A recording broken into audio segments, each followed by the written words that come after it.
Hi everybody, welcome back to Taji's World of Books and welcome to my weekly book haul.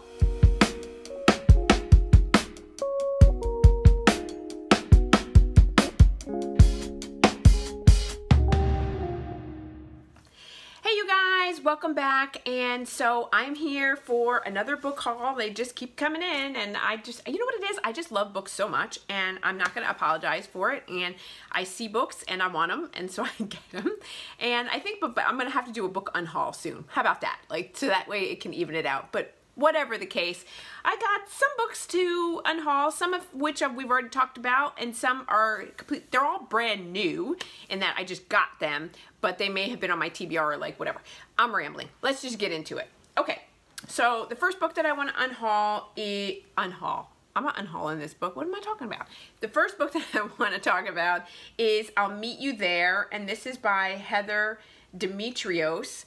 And I don't know, I saw this Instagram, TikTok, something like that, and seemed like it's interesting. It's about Skylar and Josh. My understanding is that it's a very compelling novel and it's about ultimate hope, and it's a powerful examination of love, loss, and resilience.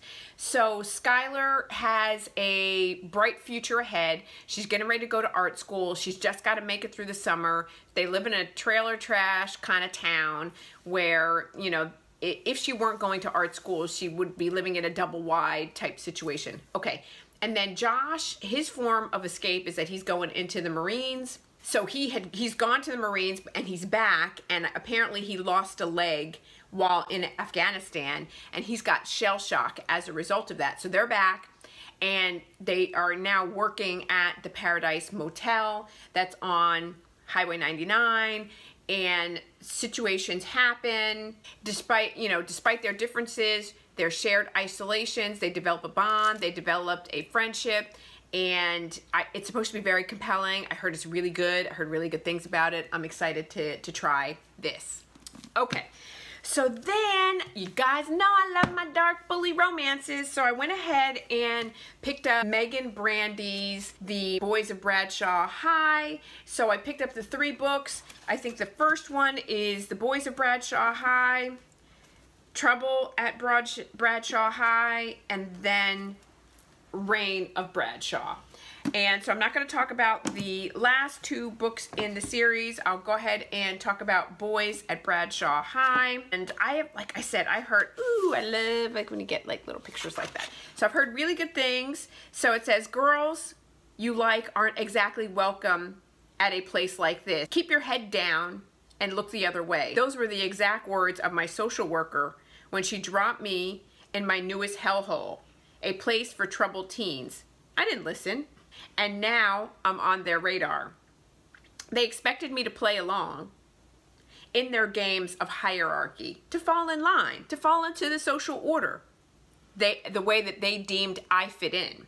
Too bad for them, I don't follow rules. Too bad for me, they're determined to make sure that I do.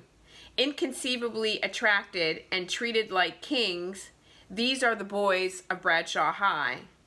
And I am the girl who got in their way. Like I said, I have heard really good things about this. I'm super, super excited. I think it is going to deliver in all the ways that bully romances do. And so that is on my list to read. All right, so then the next, I went ahead, heard lots of good things about Sarina Bowen and Elle Kennedy's Us series. So I went ahead and picked up Us, Him, and then there is Epic, which is a him novella. And so my understanding is that this is an romance, and this is a hockey romance, and it is a situation between 2 friends where years prior something happens and they don't talk. They go away to hockey camp, or like go away to pursue their careers, and then they are thrown back together, is my understanding. Let's see. So this is book 1, Him. Yeah, so Jamie Cannon has never been able to figure out how he lost his closest friend. 4 years ago, his tattooed, wisecracking, rule-breaking roommate cut him off without explanation. So what if things got a little weird the last night of hockey camp, the summer that they were 18? It was just a little drunken foolishness. Nobody died. So Ryan Weasley's biggest regret is that he pushed his best friend into a drunken situation that pushed boundaries, and now he's lost him forever. And so basically he's got a chance to apologize, and it's a second chance romance, friendship. They've got to confront boundaries, they got to confront situations, and so let's see how that sort of pans out. But again, I've heard really, really good things. Okay, so another dark romance, The Unloved, a love story by Katy Regnery. As my name is Cassidy Porter, my father, Paul Isaac Porter, was executed 20 years ago for the brutal murder of 12 innocent girls. Though I was only 8 years old at the time, I am aware every day of my life that I am his child, his only son. To protect the world from my poison in my veins, I live a quiet life off the grid away from humanity. I promise myself and my mother not to infect innocent lives with the darkness that swirls within me, waiting to make itself known. It's a promise I would have kept if Bryn Codigan hadn't stumbled into my life. Now I exist between heaven and hell, falling for a woman who wants to love me, while all the while reminding myself that I must remain unloved. I love it. I'm so excited. When I saw that this came up on my TBR, or like that recommended for me to read, I was like, this is all me. I love it. I'm super excited about it. Okay.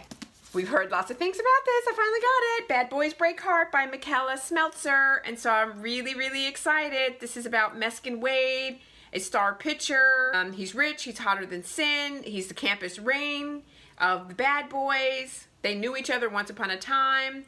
I'm named after a princess. It doesn't mean my life is a fairy tale. My plan is to keep my head down, get my degree, and leave this town. But the moment Meagan Wade recognizes me, all of my carefully laid plans come crumbling down. He's decided he wants to make my life a living hell. Don't these bad boys always? But I am not necessarily so easy to push around and won't put up with his bullying and playground antics.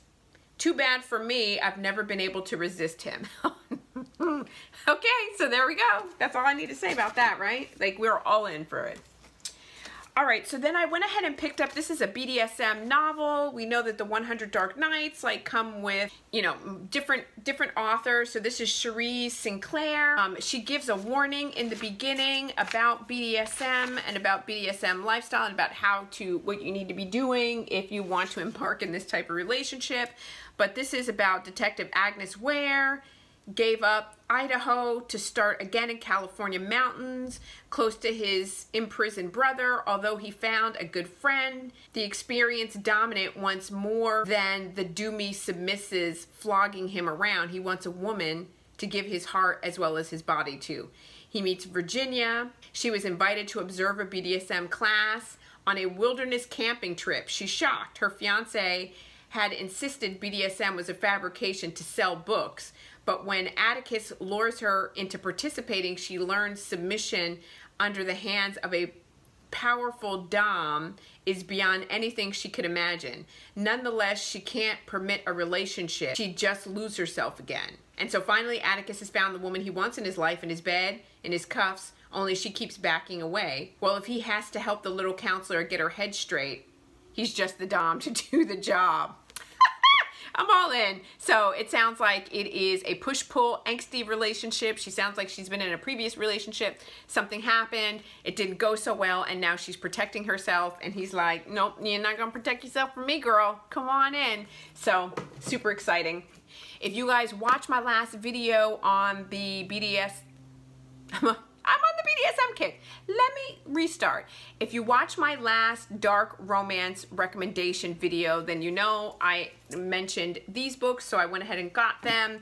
And this is C.J. Roberts' The Dark Duet series. So the books in the series are Captive in the Dark, which has not come yet, and then Seduced in the Dark, and then the Epilogue, which is this book as well.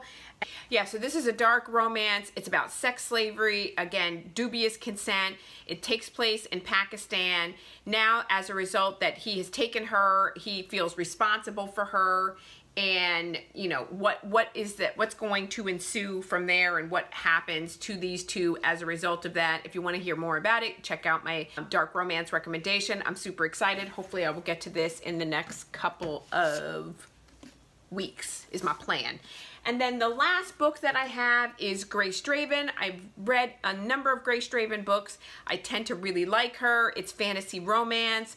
It's slow burn. This is Entreat Me. And this, I believe this is a Beauty and the Beast retelling. So, afflicted by a century-old curse, a warlord slowly surrenders his humanity and descends towards madness.